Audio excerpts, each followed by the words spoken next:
Nah, hari ini adalah minggu yang ke-16. Wow, sudah 16 minggu kita membahas kitab Galatia, sudah 4 bulan saudara ya. Dan hari ini saya akan berbicara mengenai enslaved to things who are not God. Diperbudak oleh hal yang bukan Tuhan. Nah, kita akan membaca sama-sama Galatia 4 ayat 8 sampai 11, hanya 4 ayat saja.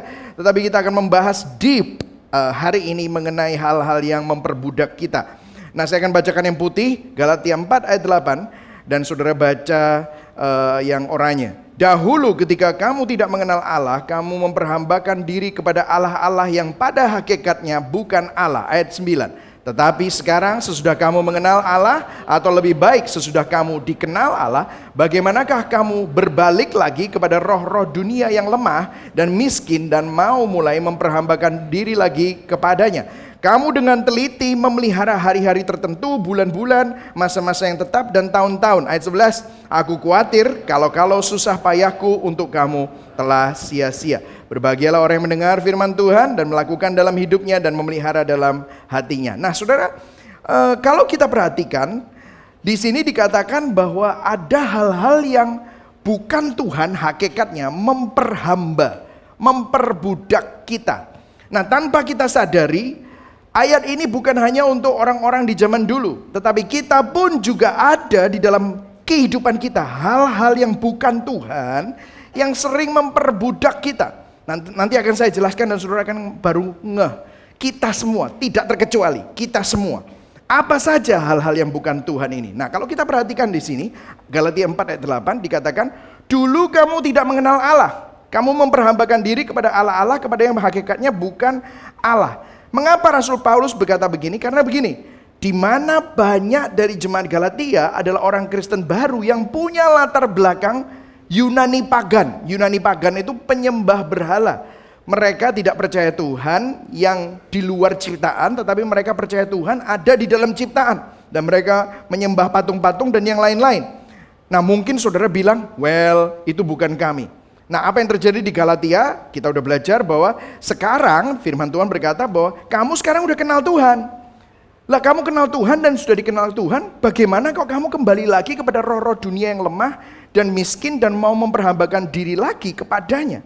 Jadi rupanya guru-guru palsu Judaizer yang bilang bahwa Injil nggak cukup, Yesus nggak cukup, kamu harus melakukan adat istiadat Yahudi dan melakukan hukum Taurat untuk jadi Kristen. Nah, mungkin saudara tidak melakukan adat istiadat Yahudi lagi dan hukum Taurat lagi, tetapi prinsipnya tetap sama, bahwa kita masih bisa diperbudak dengan hal-hal yang bukan Tuhan. Itulah sebabnya poin saya adalah untuk mengkontekstualisasikan. Yang pertama, apa atau siapa roh dunia atau hal-hal yang memperbudak ini. Dan tanpa kita sadari, kita ini diperbudak oleh mereka. Dan bagaimana mereka memperbudak kita. Jadi kita harus tahu apa saja. Yang kedua, apa yang membuat mereka itu memperbudak kita. Dan ketiga, bagaimana kita bisa bebas dari semuanya itu. Oke? Jadi kita masuk ke dalam yang pertama. Apa atau siapapun dunia, roh dunia atau hal-hal yang memperbudak ini. Kalau saudara siap katakan yes. Yes, oke. Nah, firman Tuhan berkata begini. Di ayat 8 ada yang menarik, dikatakan memperhambakan diri kepada Allah-Allah yang pada hakikatnya bukan Allah. Memperhambakan. Nah, memperhambakan itu bisa memperbudak kata-katanya. Di ayat 3 juga ada. Kita diperhamba oleh roh-roh yang menguasai dunia ini. Apa sih itu? Nah, bahasa Yunaninya adalah, nanti hari ini kita akan belajar 2 bahasa Yunani ya. Ini yang pertama, stoikion. Stoikion atau stoikia, kosmos. Apa artinya? Roh-roh yang menguasai dunia ini di ayat 3. Di ayat 9 juga dikatakan begini, roh-roh dunia yang lemah dan miskin. Nah, tadi saya sudah jelaskan, rupanya banyak dari jemaat Yunani memiliki latar belakang apa? Pagan Yunani. Pagan Yunani ini gini, mereka itu punya dewa di dalam setiap aspek hidup mereka. Jadi kalau ada tanah ada dewanya, langit ada dewanya, pertanian ada dewanya, perdagangan ada dewanya, laut, pelayaran ada dewanya. Nah, saya taruh itu di bawah itu. Zeus. Zeus itu adalah dewa hujan dan langit. Poseidon, dewa laut dan perairan di bumi. Jadi kalau saudara pernah baca buku Percy Jackson gitu ya, itu adalah mitologi Yunani. Nah, ini adalah latar belakang orang-orang Yunani. Bacchus adalah dewa anggur dan kesuburan. Ares adalah dewa perang.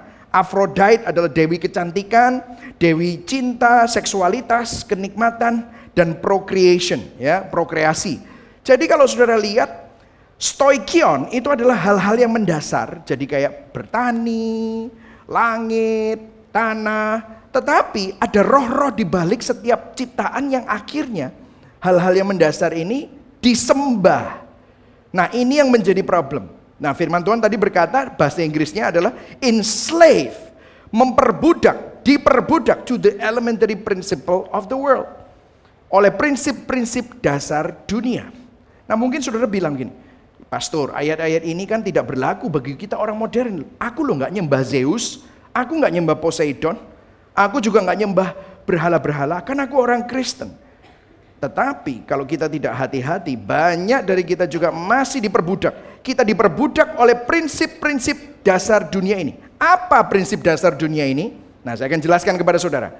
Segala sesuatu yang adalah ciptaan, segala aktivitas yang dilakukan oleh ciptaan, seperti bekerja, seperti olahraga bahkan, seperti penampilan kita, seperti kesuksesan, pencapaian, yang dijadikan dan diperlakukan sebagai Tuhan, itu akan memperbudak kita.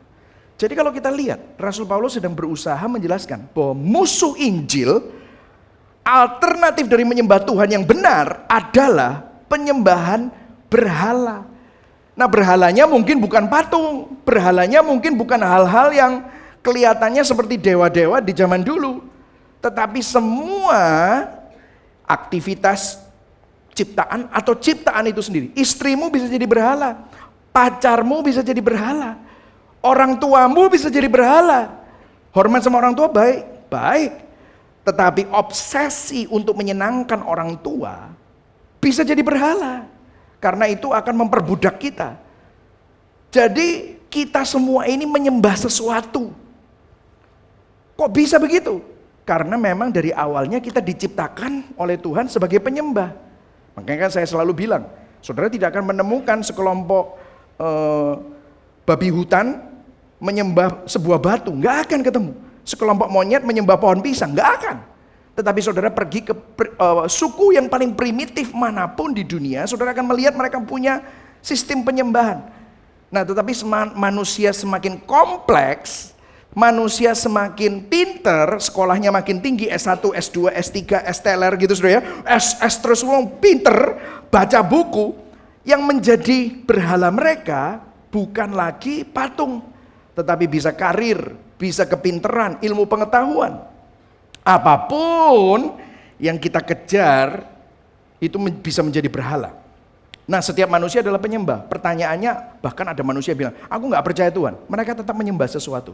Pertanyaannya bukan apakah kamu menyembah atau tidak, tetapi siapa atau apa yang kamu sembah.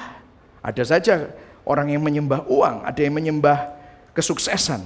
Setiap manusia adalah penyembah. Nah, pola ini sebenarnya bukan hanya Rasul Paulus yang bilang, sudah ada sejak perjanjian lama. Kalau saudara masih ingat ya, waktu manusia mendapatkan, waktu bangsa Israel keluar dari tanah Mesir, mereka diperbudak, tidak punya budaya, sama Tuhan dikasih hukum Taurat. Nah, di hukum Taurat itu ada 10 perintah Allah. 10 perintah Allah itu, 2 yang pertama dari 10 perintah Allah di Keluaran 20 ayat 1 sampai 17. 2 yang pertama, saya bacakan ya, ayat 3-nya dikatakan begini. Jadi 2 yang pertama dari 10. Nomor 1, jangan ada padamu apa? Allah lain di hadapanku. Yang kedua, jangan membuat bagimu patung yang menyerupai apapun yang ada di langit, di atas, yang ada di bumi, atau di bawah air, di bawah bumi. Ayat 5, jangan sujud menyembah kepadanya dan beribadah. Jadi 2 yang pertama dari 10 perintah Allah adalah tentang apa? Penyembahan berhala. Seakan-akan gini ya, kalau saudara datang kepada Tuhan, Tuhan aku ajarono untuk hidup. Rahasia kehidupan ini apa sih Tuhan ajarono? Tuhan, aku kalau pengen tahu hidup berkenan sama Engkau dan hidup sesuai dengan kehendak-Mu itu gimana sih? Tuhan mau ngomong langsung. Hal pertama yang akan Tuhan sampaikan adalah bicara sama kita tentang apa? Penyembahan berhala. Langsung dua hal ini langsung pertama kali penyembahan berhala.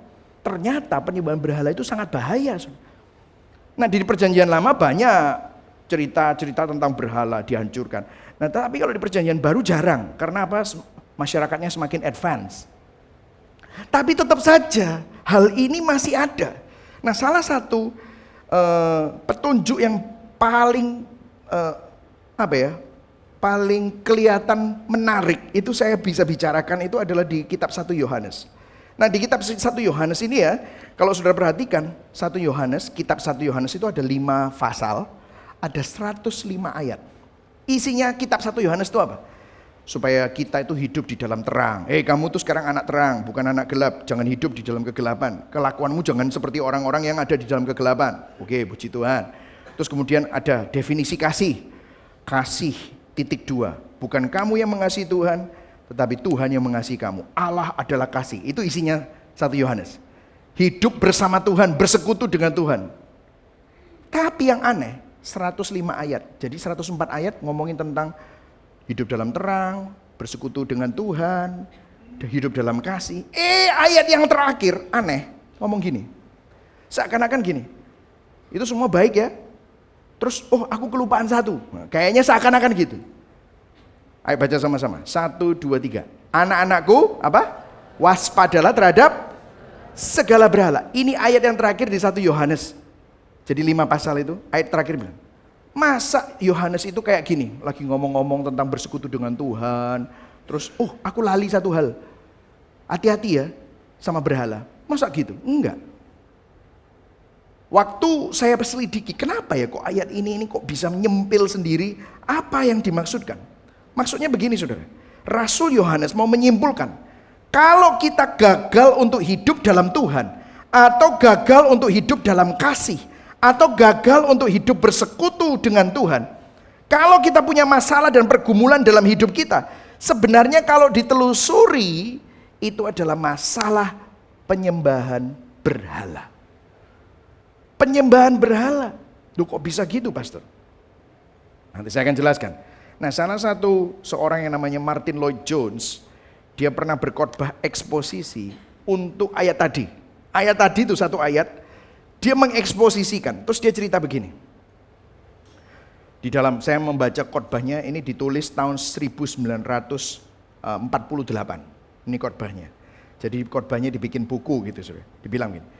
Bahaya dan musuh terbesar yang kita hadapi bukanlah masalah perbuatan atau tindakan kita, tetapi penyembahan berhala. Mungkin terdengar sangat aneh bagi beberapa orang. Orang berpikir bahwa di atas segalanya kita perlu diperingatkan untuk tidak melakukan hal-hal yang berdosa. Tetapi perbuatan dan tindakan kita selalu merupakan hasil dari hati dan pikiran kita. Yohanes dalam suratnya 1 Yohanes mengambil prosedur yang sama dengan 10 perintah Allah. Di mana melalui firman ini kita belajar bahwa bahaya terbesar adalah penyembahan berhala. Saudara, dosa mengakibatkan pencarian kesenangan manusia, pencarian cinta manusia, itu bukan lagi kepada pencipta, tetapi kepada ciptaan. Mestinya hati kita itu kepada Tuhan, tetapi karena dosa akhirnya salah arah, orientasinya salah. Makanya kita carinya kepuasan bukan kepada Tuhan tetapi kepada ciptaan yang akhirnya menghancurkan diri sendiri. Jadi kalau kita bohong, kita marah, kita iri, kita takut, kita berzina, itu kan semua dosa perbuatan ya. Tetapi dosa perbuatan, behavioral sin, itu akarnya bukan kebiasaan buruk, bukan. Tetapi dosa yang ada di dalam hati ini yang menyembah berhala.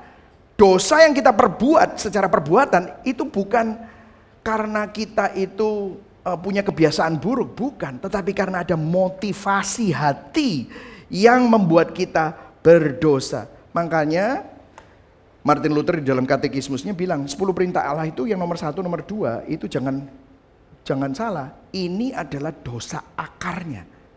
Jangan ada Allah lain, jangan menyembah patung atau menyembah berhala. Kalau kamu patuh sama 2 hal ini, Martin Luther bilang ini, kalau kamu patuh sama 2 ini, kamu gak akan melakukan nomor 3 sampai nomor 10. Kamu gak akan bohong, kamu gak akan mencuri, kamu gak akan berzina, kamu gak akan membunuh. Kalau kamu patuh nomor 1, nomor 2. Karena ini adalah akar dari segala-galanya. Nah, mungkin saudara bingung, masa sih pastor kok bisa gitu? Nanti saya akan jelaskan lebih lagi. Jadi, setiap kali kita gagal, setiap kali kita berdosa, kita harus tanya sama hati kita. Dan tanya begini, apa yang ada di hati yang kita kejar, yang kita anggap lebih penting menggantikan Tuhan? Apa yang begitu penting sehingga hal itu menggantikan tempat Tuhan? Sehingga kita kejar hal itu lebih daripada segala-galanya. Ada orang yang setia kawan, dia kejar teman, mati-matian. Bahkan rela mengorbankan segala-galanya demi teman. Ada orang yang kejar mengorbankan istri, anak-anaknya demi pekerjaan, karir. Ada orang kejar omset sampai dia mengabaikan kesehatannya. Ada orang kejar untuk menyenangkan dan membahagiakan anak-anak. Baik gak itu? Baik. Tapi kalau sampai itu memperbudak kita, nanti saya akan jelaskan gimana itu memperbudak. Itu bisa jadi berhala. Apa yang ada di tempat Tuhan yang menyebabkan saudara dan saya melakukan sesuatu? Apa yang menurut kita mutlak diperlukan dan harus terjadi untuk kita miliki? Itu adalah berhala kita. Ada sesuatu selain Tuhan yang menjadi keindahan kita, penyelamat kita, harga diri kita, dambaan hati kita, hasrat tertinggi kita, keberhargaan, harga diri kita. Hal yang terbaik yang menurut kita itu sangat penting. Kemudian meneruskan ya, Dr. Martin Lloyd Jones mengenai berhala, dia bilang gini, berhala adalah apapun dalam hidup kita yang menduduki tempat yang seharusnya diduduki oleh Tuhan saja. Berhala adalah apapun yang menjadi pusat dalam hidup kita, hal apapun yang terpenting bagi kita. Berhala adalah apapun yang menjadi sumber kehidupan dan menjadi tempat kita bergantung. Apapun yang menggerakkan, membangkitkan minat, menarik, mempengaruhi kita adalah sebuah berhala. Berhala adalah apapun yang kita sembah, yang menyita banyak waktu, perhatian, energi, dan uang kita. Apapun yang memegang posisi pengendali dalam hidup kita adalah sebuah berhala. Wow. Itulah sebabnya Rasul Paulus menggunakan kata stoikion, stoikia. Biar bisa sedikit Greek kita ngomong ya. 1, 2, 3. Stoikion, stoikion, ya, stoikia. Itu hal-hal yang mendasar. Jadi gini, dengerin saudara, ini penting sekali. Jadi berhala itu bukan dosa pada umumnya, melakukan sesuatu yang jahat, bukan. Atau melakukan perbuatan buruk, wah pokoknya bunuh orang, memperkosa, bukan. Tapi bisa hal-hal baik, tapi dijadikan Tuhan. Hal-hal yang mendasar seperti apa? Sandang, pangan, papan. Tetapi berubah menjadi sumber identitas kita. Harga diri kita. Yang terutama di dalam hidup ini, menempati tempatnya Tuhan. Itulah yang membuat hidup kita kacau. Itulah alasan kita melakukan semua yang kita lakukan, termasuk perbuatan-perbuatan yang buruk. Bahkan itu adalah akar kepribadian kita. Saudara pernah ambil personality test? Wah, personality test itu Myers-Briggs ya. INTP, INFJ, ENTJ gitu ya. Itu semua ya. Terus kalau enggak saudara bahasa kasih, oh bahasa kasihnya kamu itu apa? Oh bahasa kasihku itu kata-kata manis, melayani orang, sentuhan, oh mendapatkan hadiah. Saudara tahu? Itu personalitas, itu adalah dambaan hati kita yang terdalam. Saya ambil tes bahasa kasih ya. Bahasa kasih saya itu kata-kata manis, word of affirmation, dan sentuhan. Mungkin karena dari kecil saya jarang dipuji dan jarang disentuh sama orang tua. Jadi mungkin itulah yang membuat saya haus akan hal itu. Saudara tahu itu bisa jadi berhala. Jadi berhala saya salah satunya adalah approval. Saya itu ingin diterima oleh orang dan menyenangkan orang, dan saya sangat peduli tentang pikiran orang terhadap saya. Nah, waktu saya nikah sama Novi bahasa kasihnya lain. Novi bahasa kasihnya quality time sama acts of service. Acts of service itu melayani. Kalau saya bahasa kasih sama sentuhan. Pas lagi dia kora-kora, saya datang elus-elus dia, aduh apa sih ini? Aku lo kora-kora gitu. Terus udah gitu saya suka ngomong-ngomong rayu-rayu gitu kan, bahasa manis kan saya, bahasa manis gitu. Dia biasa aja. Terus saya bingung, kamu tuh sayang nggak sih sama aku? Oh, kok saya jadi cewek ya gitu? Kamu itu sayang nggak sih sama aku? Loh aku sayang, apa buktinya? Loh aku lo udah nyiapin kamu kopi, aku ngelipetin bajumu, rumah aku vakum, aku ngerapiin rumah. Itu adalah bahasa nunjukin aku sayang sama kamu. Terus saya bilang, bukankah itu yang semestinya kamu lakukan? Gitu. Wah marah dia. Gendomu tak aku. Gitu saya. Babumu tak aku gitu ya. Ya, enggak gato. Tapi saudara tahu, itu semua bahasa-bahasa kasih yang muncul dalam kehidupan kita. Itu adalah dambaan hati yang terdalam. Lumrah enggak? Lumrah. Tetapi kalau itu yang kita kejar, itu yang menjadi obsesi kita, menjadi fokus kita, maka itu bisa jadi berhala. Jadi ketika sesuatu yang baik menjadi yang terutama, menjadi Tuhan kita, berhala kita, itu yang dipakai iblis untuk menghancurkan kehidupan kita. Jadi saudara lihat ya, ternyata penyembahan berhala ini akar dari banyak sekali dosa dalam hidup kita. Nah, bagaimana hal-hal itu memperbudak? Masa sih pastor itu memperbudak? Itu kan bagus. Kan kita kalau mau sukses pencapaian itu kan kita harus punya drive. Supaya kita jadi nomor 1. Perusahaan itu kan harus maju jadi orang hebat. Iya, bagus gak? Bagus, tapi dengerin. Gimana hal itu memperbudak kita? Saya gak bilang itu salah loh. Tapi nanti di sini kita akan lihat bagaimana Alkitab menunjukkan rahasianya itu yang membuat memperbudak itu apa. Di ayat 3, 8 dan 9, Rasul Paulus menggunakan kata-kata diperhamba, memperhamba. Bagaimana semua hal-hal yang baik tadi itu memperhamba kita. Nah, dalam Alkitab cara kita melihat berhala, bagaimana berhala mengendalikan kita, ada bahasa Yunani yang digunakan berulang kali. Nah, ini bahasa Yunani yang kedua. Sayangnya tidak ada terjemahan yang kita bisa pakai satu gitu ya untuk menerjemahkan kata-kata ini. Karena bahasa Inggris atau bahasa Indonesia kurang kaya. Nah, kata-katanya ini epitumia. Ayo kita ngomong ya satu, dua, tiga. Epitumia. Epitumia. Apa itu? Overdrive, over desire, lust, keinginan yang berlebihan, nafsu yang berlebihan. Nah, mungkin saudara bilang, yo nafsu itu enggak benar. Nafsu ini bukan cuma hanya tentang hal yang buruk, tetapi hal yang baik pun. Kalau berlebihan, itu bisa memperbudak kita. Nah, saya kasih beberapa contoh saja di dalam ayat-ayat. Ada 4 sih, saya mungkin bahas 2 aja ya. Efesus 2 ayat 3 ya. Sebenarnya dahulu kami semua juga terhitung di antara mereka, orang berdosa. Ketika kita hidup di dalam apa saudara? Hawa nafsu. Nah, hawa nafsu ini epitumia. Hawa nafsu apa? Daging, dan menuruti kehendak daging dan pikiran kita yang jahat. Pada dasarnya kami adalah orang-orang yang harus dimurkai, sama seperti yang lain. Jadi kata-kata ini dipakai berkali-kali oleh Rasul Paulus dan juga oleh penulis-penulis Alkitab. 1 Yohanes, jadi Yohanes juga pakai kata-kata ini. Sebab semua yang ada di dalam dunia, 1 Yohanes 2 ayat 16, yaitu apa? Keinginan daging, keinginan mata. Keinginan ini bahasanya apa? Epitumia. Ayo katakan sama-sama, 1, 2, 3, epitumia. Nah, ini berkali-kali. Jadi gini saudara, nafsu dalam Alkitab bukan hanya berbicara mengenai keinginan untuk melakukan perbuatan jahat. Oh misalnya berzina, oh aku nafsu sama orang yang bukan pasanganku. Bukan itu saudara.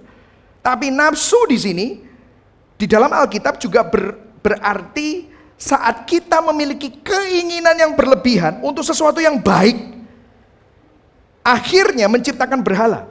Saya kasih contoh, sukses bagus gak? Bagus, baik.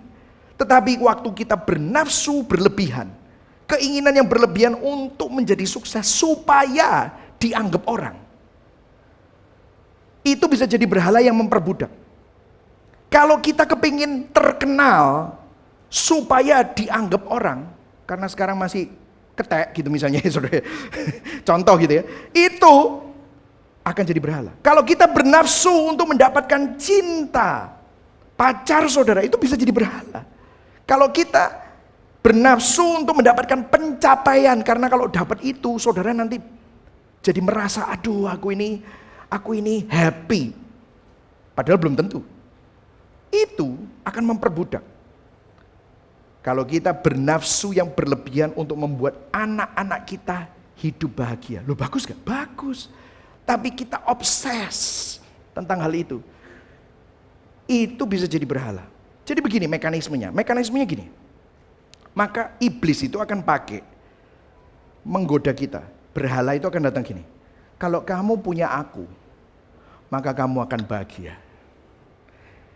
Saya kasih contoh. Oh kalau omsetmu sak gini. Wah nanti orang-orang itu bilang, Michael itu orang hebat. Nanti kalau pabrikmu sudah berapa? Wah nanti orang hebat. Oh nanti kalau fotomu sudah masuk di buku tahunannya perusahaanmu, kamu dianggap orang top. Kalau papa mamamu ngomong, kamu itu anak yang baik, sampai ngomong kayak gitu, wah kamu pasti happy. Tidak ada yang lebih happy kalau menyenangkan hati orang tua. Wah, kalau anak-anakmu nanti ya bisa main biola, bisa main piano, bisa main tenis, bisa main golf, bisa main semua lah pokoknya. Terus habis itu dapat beasiswa sekolah di luar negeri. Wah, wis memang kamu itu orang tua jamin. Jika kamu memiliki aku, maka kamu akan bahagia. Itu adalah godaan berhala. Sehingga apa? Menciptakan ilusi kebohongan yang mengubah keinginan yang normal. Loh baik kan, semua tadi yang saya sebutkan baik. Menjadi keinginan yang berlebihan yang akhirnya memborgol tangan kita, memperbudak. Karena itu kita punya nafsu obsesi yang berlebihan yang bisa menjadi suatu hasrat atau ambisi yang mati-matian terus kita kejar dan kita rela korbankan apapun untuk mendapatkan itu. Saya kasih contoh. Saya kasih contoh gini. Mungkin saudara bilang, masa sih kayak gitu. Oke, saya kasih contoh efeknya. Kalau misalnya itu tidak terjadi. Saudara pernah gak ketemu sama orang yang kepahitan, dendam, sakit hati? Pasti banyak. Atau mungkin saudara adalah orang yang seperti ini. Ya, bisa saja. Sebenarnya saat kita sakit hati, dendam, kepahitan terhadap seseorang, itu bukan karena semata-mata apa yang orang itu lakukan. Enggak. Tapi dengerin, hati kita kehilangan sesuatu yang kita anggap penting, sumber kebahagiaan yang kita inginkan berlebihan tadi itu, obsesi. Dan teman kita atau orang yang kita sakit hati itu datang, gara-gara dia, kita nggak dapat hal itu. Gara-gara dia, omset kita nggak nyampe. Gara-gara dia, apa yang kita dambakan nggak dapat. Gara-gara kokomu yang dibilang anak baik, kamu enggak. Aduh, saudara sebel, makanya saudara kepahitan sama koko saudara. Gara-gara istrimu, gara-gara pasanganmu, apapun itu. Apa yang saudara inginkan tapi enggak dapatkan. Itu yang membuat kita marah. Karena apa yang hilang dari Anda itu, Anda merasa harus memilikinya. Dan Anda enggak akan pernah bisa memaafkan atas apa yang hilang dari Anda gara-gara orang yang saudara salahkan itu. Dan itu alasan kenapa kita diperbudak. Mau disuruh ngampuni 1000 kali, sampai pendeta ngomong mukanya biru, nggak akan bisa. Kenapa? Saudara marah, sakit hati, dendam itu, saudara harus cek hati. Kenapa kamu marah, begitu marah sama dia? Soalnya dia gini-gini. Bukan tentang soal dia. Apa yang kamu hilang itu gara-gara kelakuan orang itu atau perbuatannya? Apa yang hilang? Itu saudara harus bereskan. Oh ternyata semua masalah-masalah kita itu asalnya dari keinginan yang berlebihan itu. Epitumia. Saya kasih contoh satu lagi, efek.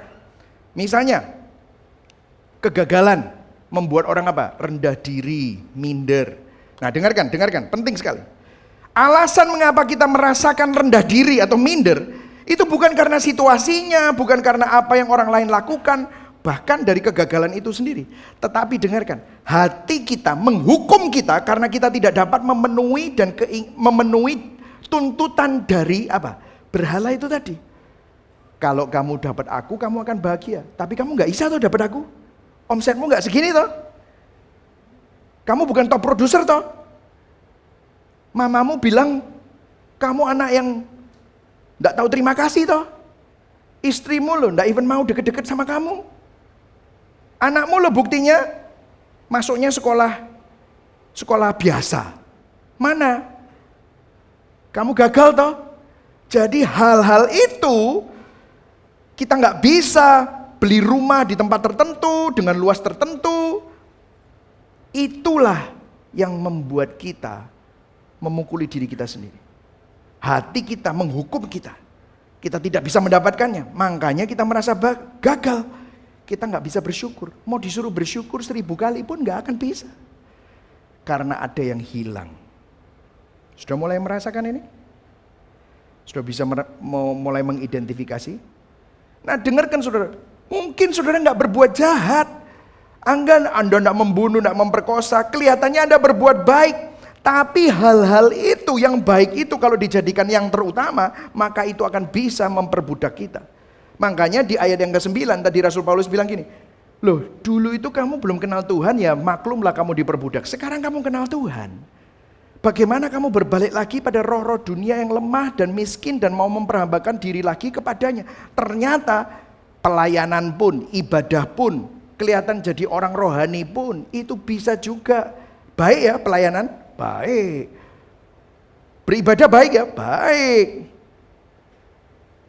Hidup menyumbang, generous, murah hati untuk Tuhan, baik gak? Baik. Tetapi kalau itu kamu lakukan bukan karena Tuhan, tetapi karena kamu ingin mendapatkan pujian, mendapatkan apresiasi. Itu sama saja kamu menyembah berhala.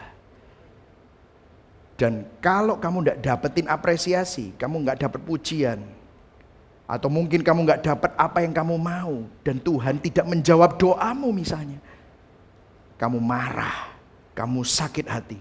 Sama saja kamu tetap diperhamba oleh roh-roh dunia.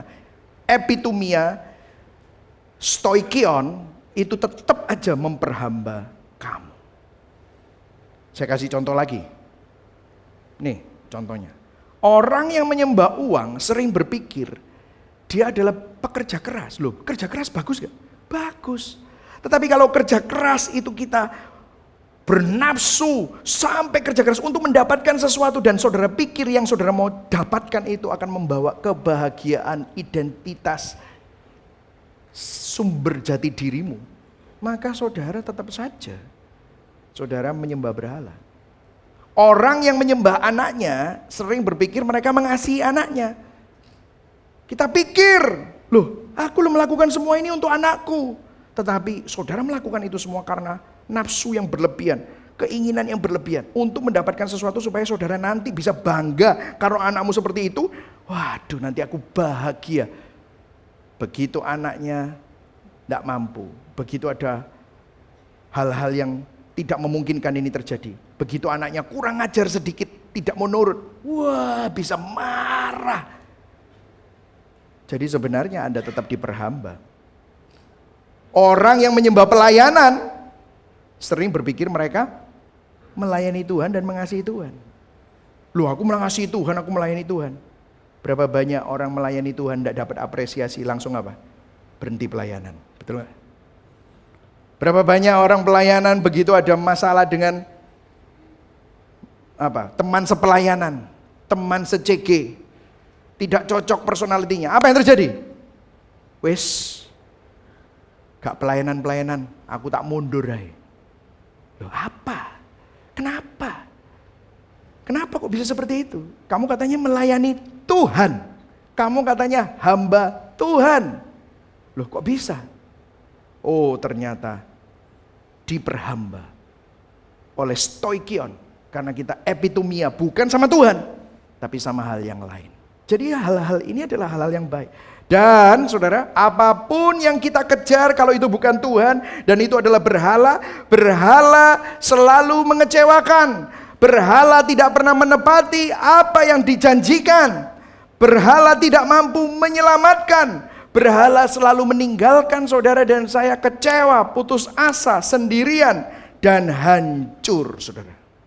That's exactly what happened. Nah, minggu lalu kita sudah sempat bicara tentang kasih Bapa ya. Kita pakai perumpamaan anak yang hilang di Lukas 15. Nah minggu lalu kita bicara tentang anak yang hilang, yang melarikan diri minta warisan sama papanya, terus foya-foya, mabuk-mabukan, sampai hartanya habis. Nah kita minggu lalu nggak ngomong tentang anak yang sulung. Loh saudara tahu anak yang sulung? Ini anak yang sulung ini alim hidupnya. Anak yang sulung itu dapat warisan juga, warisannya nggak dihambur-hamburkan. Tapi waktu adiknya pulang, dia marah sama bapaknya, dia nggak mau masuk.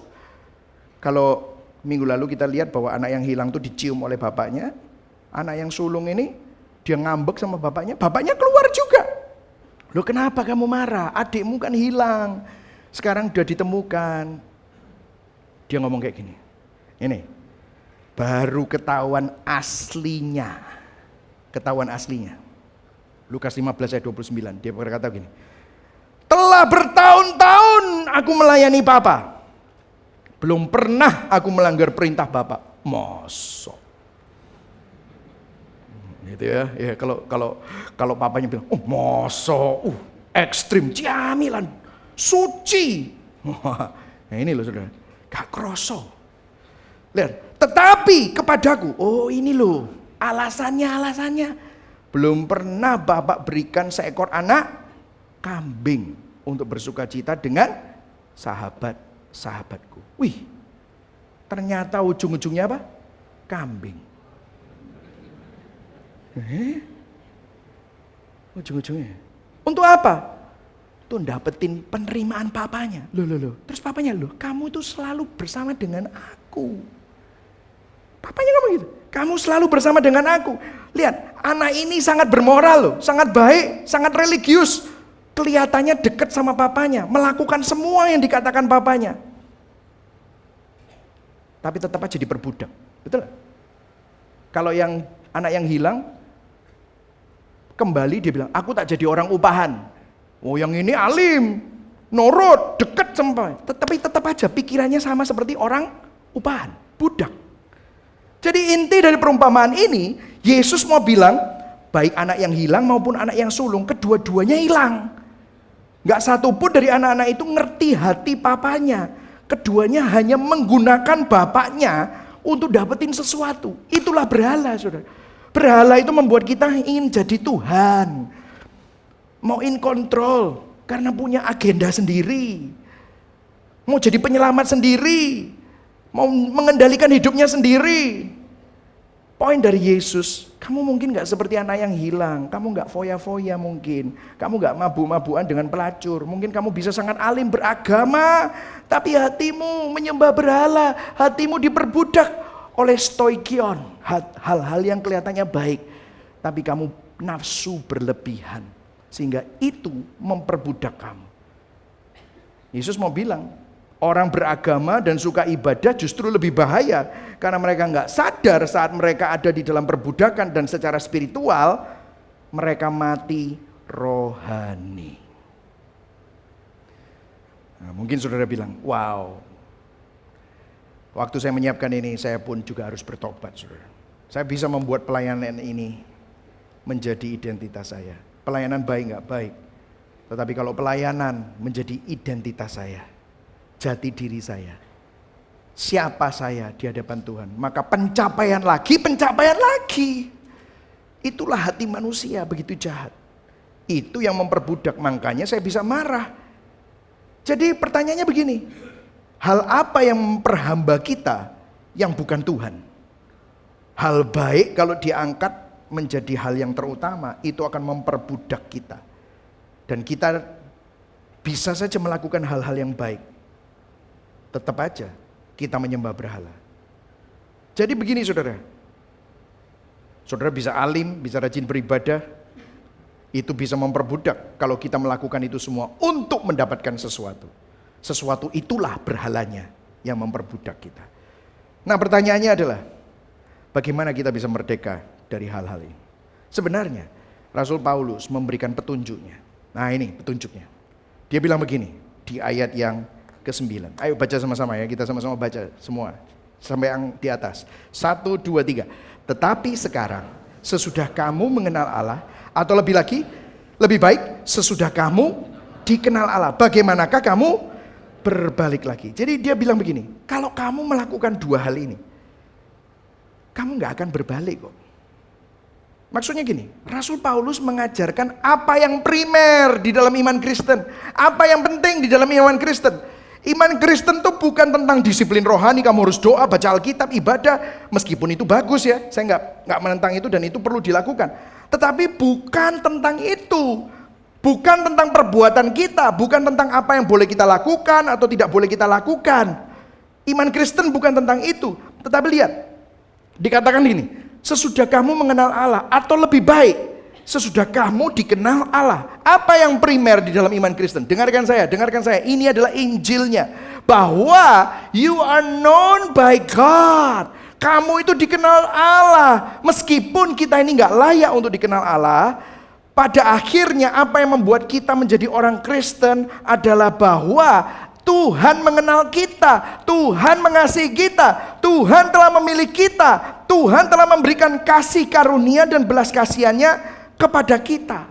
Bukan karena kita ini layak, bukan karena kita hebat, tetapi karena Dia yang berinisiatif, Dia yang memberikan anugerah kepada saudara dan saya.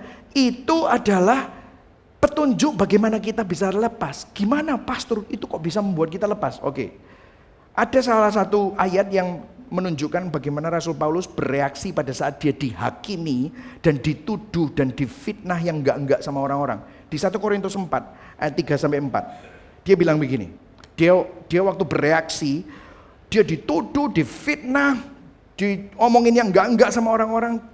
Dia jawabnya santai sekali.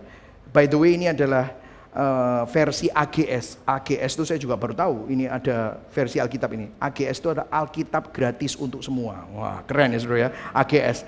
Nah, ini kata-katanya. Ini paling enak bacanya ya saudara. Soalnya yang bahasa terjemahan baru mungkin agak terlalu baku. Dia bilang gini, dia dituduh macam-macam. Dia bilang, bagi saya tidak menjadi soal jika kalian atau orang lain menilai saya.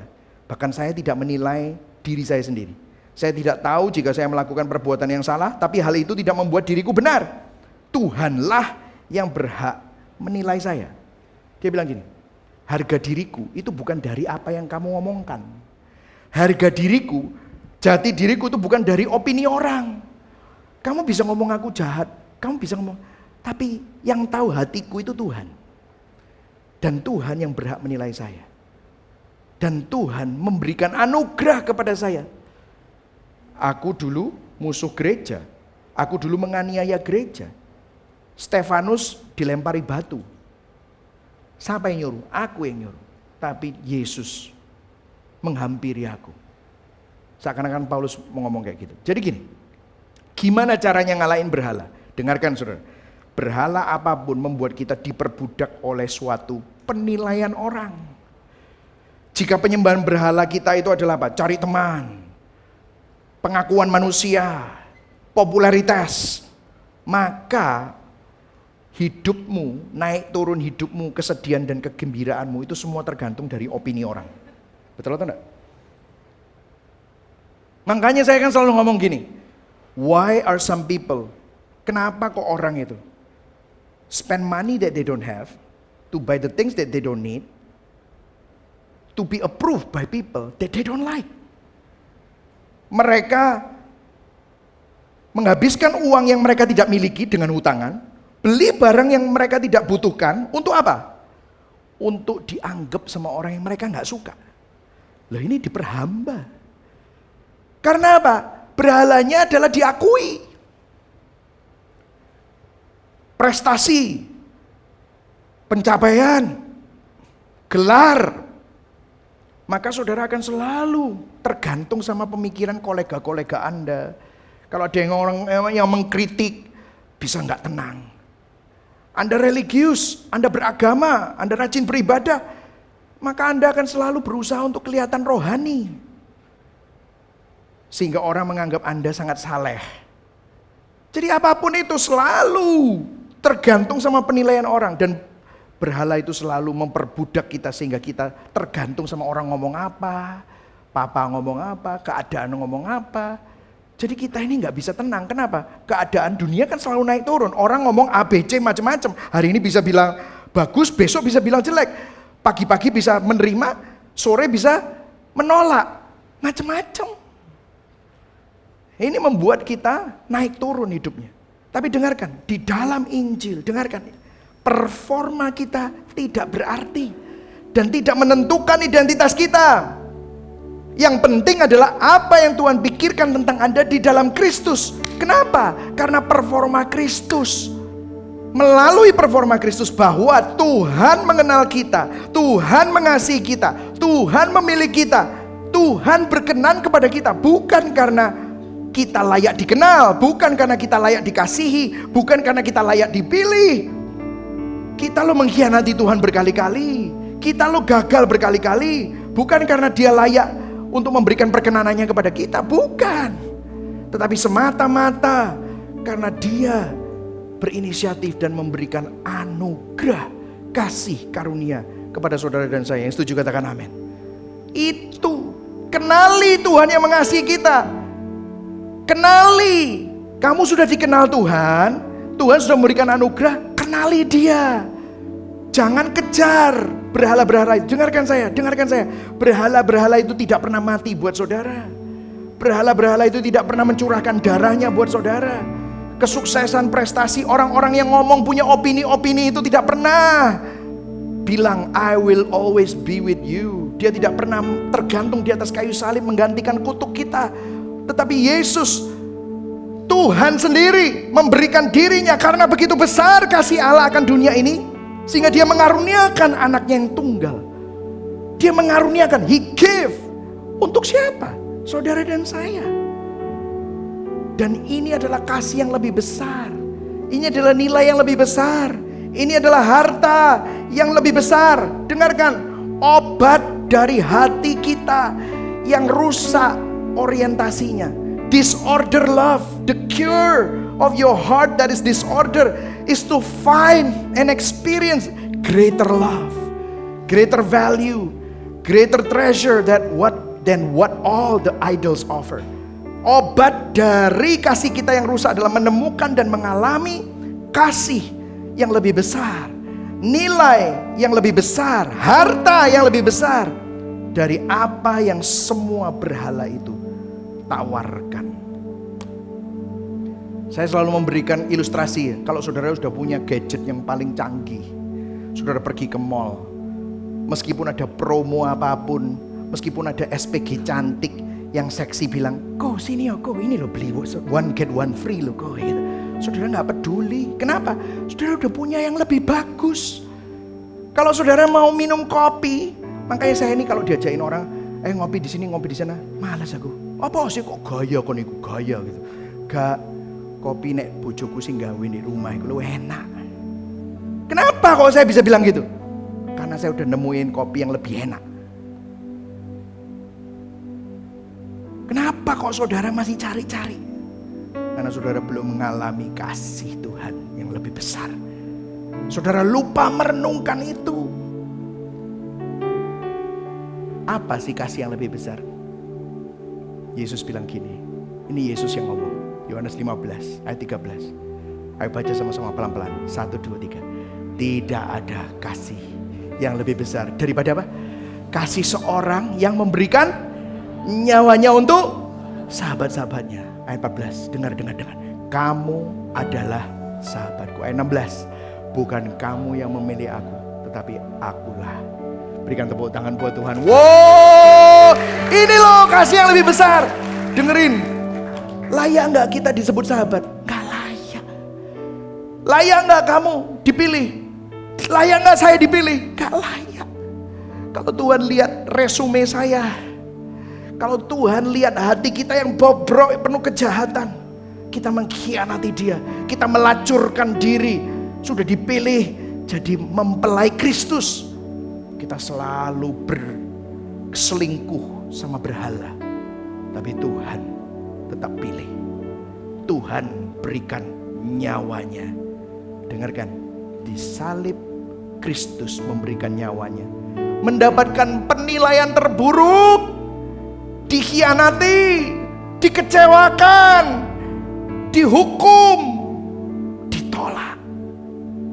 Supaya kita yang adalah musuh Allah menerima kasih yang terbesar, penilaian yang tertinggi, pembelaan yang terbesar, pengharapan yang tidak mengecewakan, pengampunan yang tidak bisa dibayar oleh apapun, perkenanan yang paling mulia, supaya saudara menjadi sahabat-sahabat Allah. Berikan tepuk tangan buat Tuhan. Wow, ini yang Tuhan lakukan.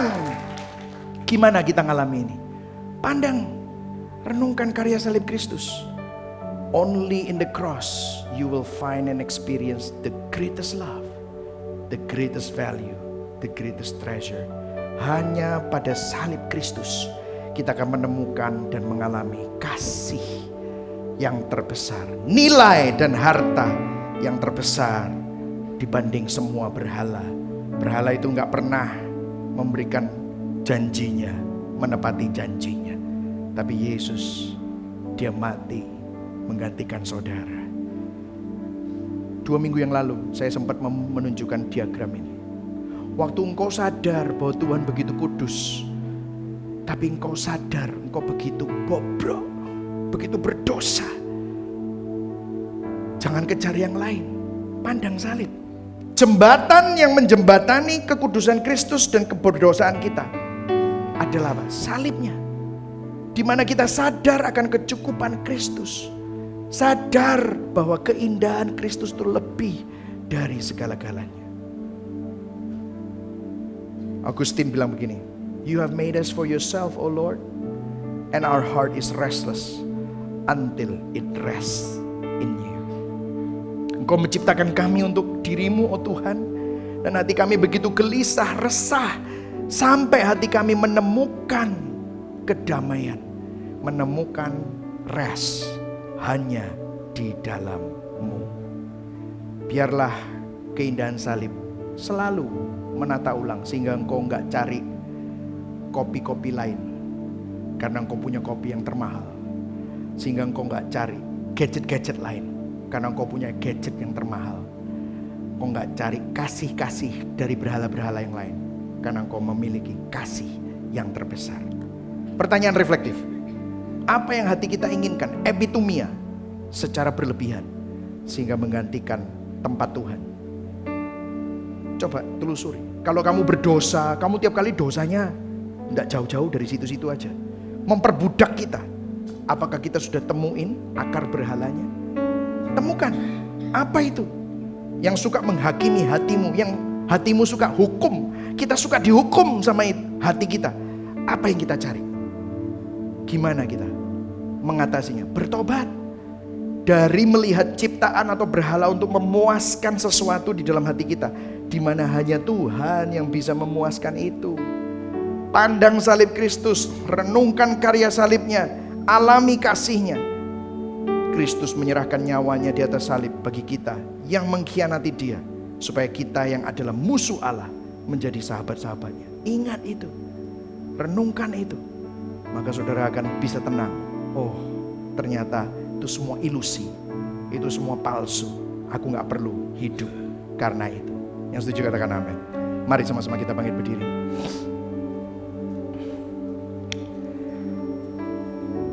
Amin. Jadi saudara, kita sadar masalah kita bukan kebiasaan buruk, tapi kecenderungan dosa di dalam hati yang perlu dikalibrasi oleh Injil. Kasih kita yang rusak dan salah arah dapat ditata ulang hanya oleh apa? Injil. Kita tidak hanya menyembuhkan gejala dosanya, tapi akar dosanya dikalibrasi, akar dosanya disembuhkan oleh apa? Oleh Injil. Nah, sebelum kita mengambil perjamuan kudus, kita sama-sama nyanyikan lagu ini menjadi respon kita dan perenungan kita. All I have is Christ.